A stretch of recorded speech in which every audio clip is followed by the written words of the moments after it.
तर आज आपण महाशिवरात्री स्पेशल खमंग कुसकुशीत कमी तेलकट उपवासाचा मस्त खमंग बटाटा वडा कसा करायचा ते बघणार आहोत।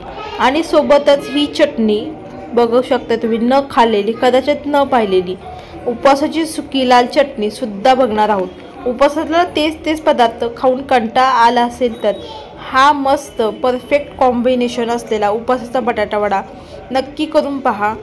अशा छान रेसिपी बघण्यासाठी वैष्णवी रेसिपी चॅनेलला लाईक करा, सबस्क्राईब करा आणि बाजूला जे बेल आयकॉन आहे त्याला क्लिक करा।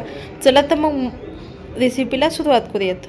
त्यासाठी इथे मी 7 हिरव्या मिरच्या घेतलेल्या आहेत। हिरव्या मिरचीचं प्रमाण कमी अधिक जास्त करू शकता। 1 इंच अद्रकचा तुकडा आणि 1 चमचा जिरे घेतलेले आहेत। आता आपल्याला मिक्सरच्या भांड्यामध्ये ओबडधोबड असं वाटण करून घ्यायचे। तर इथे मी मध्यम आकाराचे उकडून साल काढून बटाटे घेतलेले आहेत। आता याला आपल्याला कुस्करून घ्यायचं आहे या बटाट्याला। तर इथे मी बटाटे साधारण अर्धा किलो बटाटे घेतलेले आहेत। आता हे बटाटे आपल्याला कुस्करून असताना अगदी नरम मॅश करायचं नाही, बटाटा असा मोठ्या तुकड्यामध्ये करायचा आहे, म्हणजे बटाटे वडे खायला अगदी खमंग लागतात। इथे सर्व मी बटाटे असे कुस्करून घेतलेले आहेत, अगदी जास्त मॅश करायचं नाही आहे।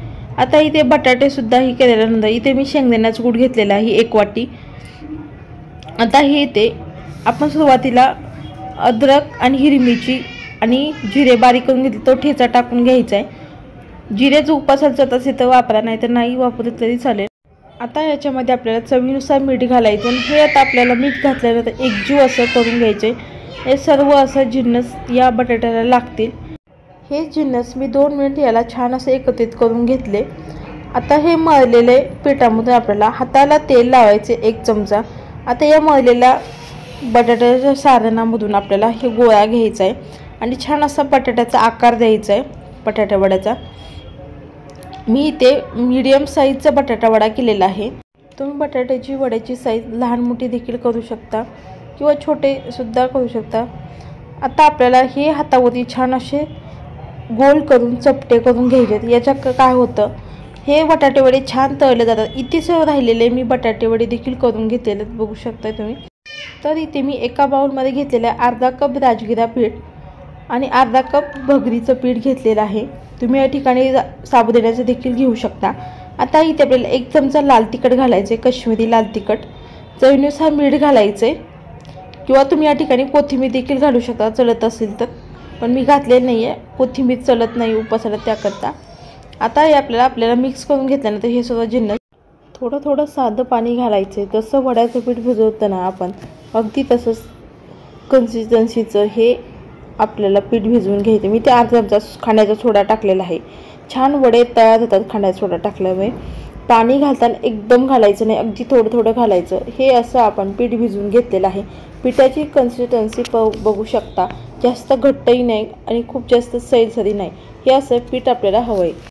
एक बटाट्या वड्याचा गोळा घ्यायचा, पिठामध्ये घोळून घ्यायचा आहे। बघू शकता तुम्ही इथे वड्याला हे असं पीठ असं लागलं गेलं पाहिजे।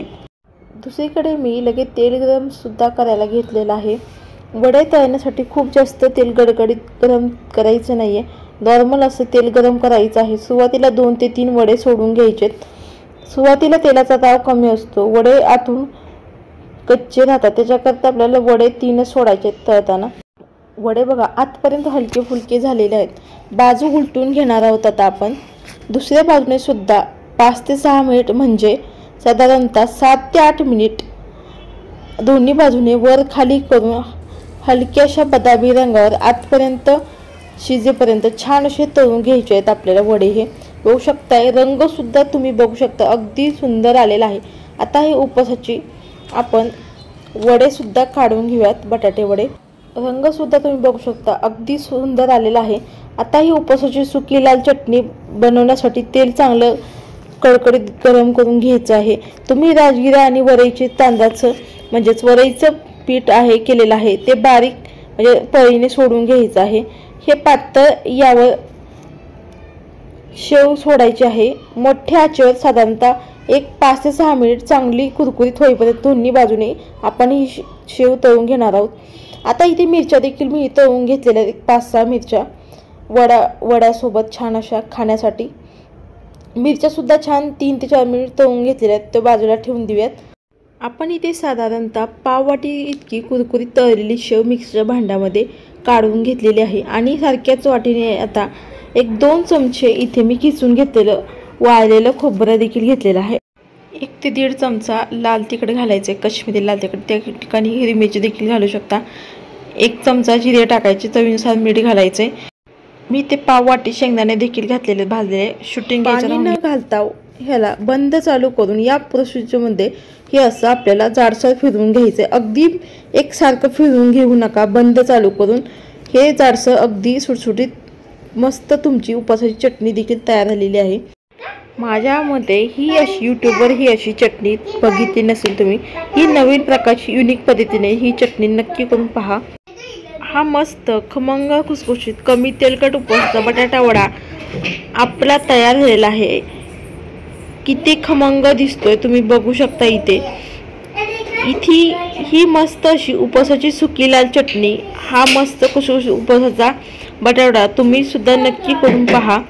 खूप जबरदस्त होतो हा. शिवाय कमी तेलकट आणि खूप जास्त ह्याला जिन्नस लागत नाहीत. एक वडा तुम्हाला कट करून दाखवते. हा बघा, आतून छान असा शिजला गेलेला आहे, अगदी आतपर्यंत खूप छान शिजला गेलेला आहे आणि आ चटणी बरोबर 1 नंबर लागतो हा.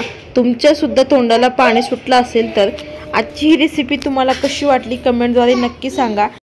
रेसिपी जर तुम्हाला आवडली असेल तर वैशी रेसिपी चॅनलला लाईक करा, सबस्क्राईब करा आणि बाजूला जे बेल आयकॉन आहे त्यालाही क्लिक करा.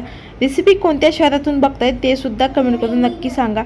वेळात वेळ काढून माझी ही रेसिपी पाहिल्याबद्दल तुमचं मनापासून धन्यवाद. चला तर मग पुन्हा एकदा भेटूयात, मस्त जबरदस्त रेसिपीमध्ये भेटूयात. तोपर्यंत धन्यवाद.